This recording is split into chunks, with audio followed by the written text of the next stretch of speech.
All right, so the question is, why do we want to repot our orchids? It's because the potting mix goes bad after a while, it turns sour, it rots, it condenses around the roots, and it prevents oxygen flow to the roots. And then your roots rot, and the plant doesn't survive. So we're repotting primarily to keep oxygen on the roots. I'm going to pass around a healthy root here. You'll see that there's a little stub at the one end. That's the core of the root that takes the water and nutrients and stuff up into the plant.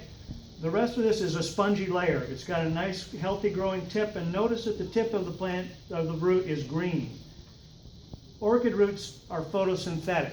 That's why they want to climb out of the pot so often. When you water them, they should turn green. The tip of this is green because the velamen, which is that spongy layer, is not mature. So pass that around, take a look at what a good healthy root should be.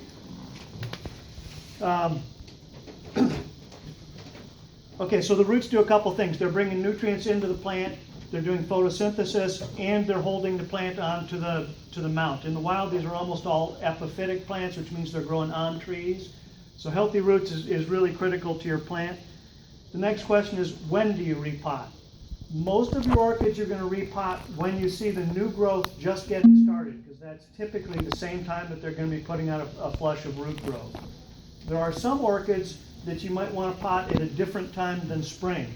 The cool growing orchids, you might want to save and repot those in the fall or even in the winter, because if they're cool growing and you're just going into the hot summer season, that's a stress on top of a stress, and you'll more than likely end up with a dead plant by the end of summer. So your cool growing ones, you'll typically repot in the fall.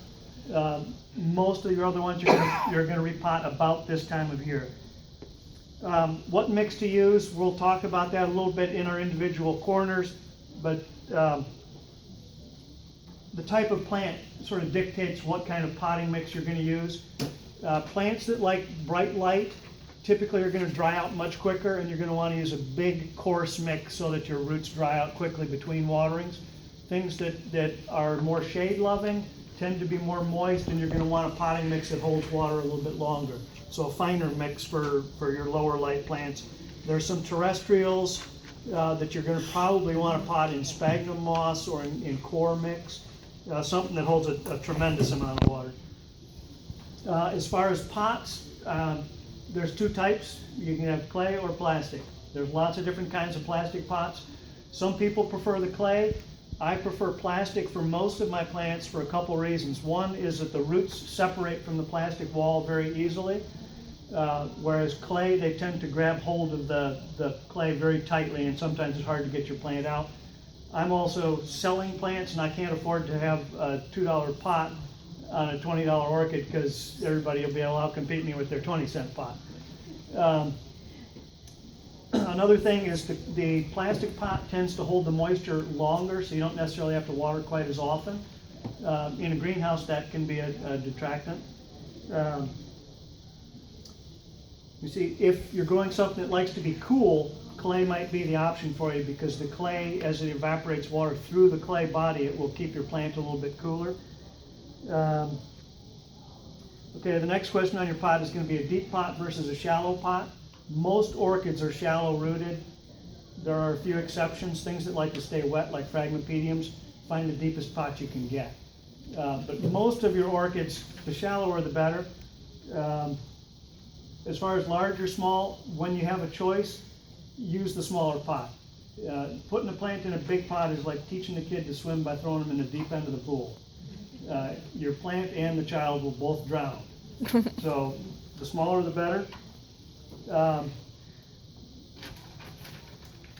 I like to put styrofoam in the bottom of the pot. This is an experiment you can do at home. Take a good sized sponge, get it completely saturated with water, set it on its end like it was a book.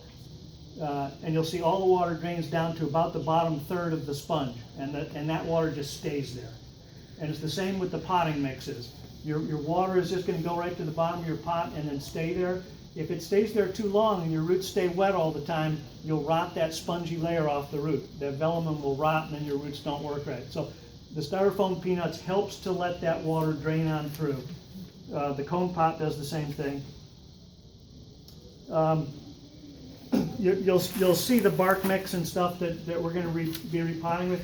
If you're getting ready to do a whole series of plants all at the same time, I would suggest taking your potting mix, put it in a big metal bucket, and throwing boiling water on it. The boiling water will kill the snail eggs that are on the bark. Snail eggs can withstand years of being bone dry. And as soon as you add water, they hatch and start eating your orchid roots. So if you can start by dumping boiling water on your mix, add a few drops of a detergent soap like Ivory or something. That will act as a surfactant and help the water penetrate the bark a little quicker. Once it cools down, then you can do all your orchids. How much water do you put? You want to try to get your whole thing submerged in water. Yeah, you want the bark to really be wet. And if you're using sphagnum moss, it's essential to wet your moss first, because sphagnum moss expands when it's wet. Boiling water too? You don't necessarily need boiling water, because nothing's going to be in the sphagnum moss. Okay, so just like Mark said, we unpot the plant, we check the roots, we got rid of the bad stuff, use sterile technique, change tools between. A lot of people will just use single-edged razor blades. You don't have to flame them. You either throw them away or throw them on a cookie sheet and put them on boil for 15 minutes. So you remove as much of the old mix as you can. If there's a good piece of mix stuck to a root, don't worry about getting rid of it. If it's a good piece. If it's a mushy piece, get rid of it. But you don't want to damage the roots any more than you have to. So you want to choose the correct size pot. Your sympodal orchids that just grow upward like your Phalaenopsis, a pot just big enough to fit the roots into, nothing more than that. The types that crawl across the pot, like Mark just showed you, you need a room for a year or 2 years growth, depending on how often you repot your plant.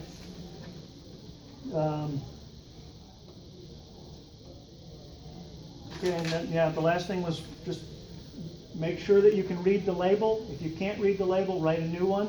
It never hurts to stick a second label down inside the pot where you'll find it when you go to unpot your plant next time.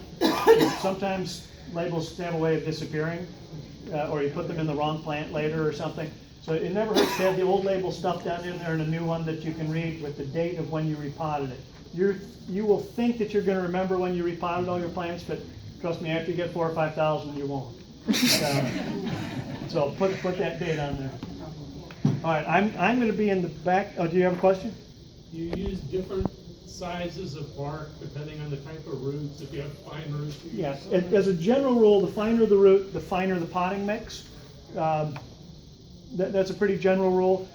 I try to water everything in my greenhouse at the same time. So things that are in small pots, I tend to put in a mix that holds a lot of water. Things that are in big pots, I use big chunks of bark. That way I can just water everything at once. It all dries out in a week, period. That's my method to the madness, but everybody will discover their own method.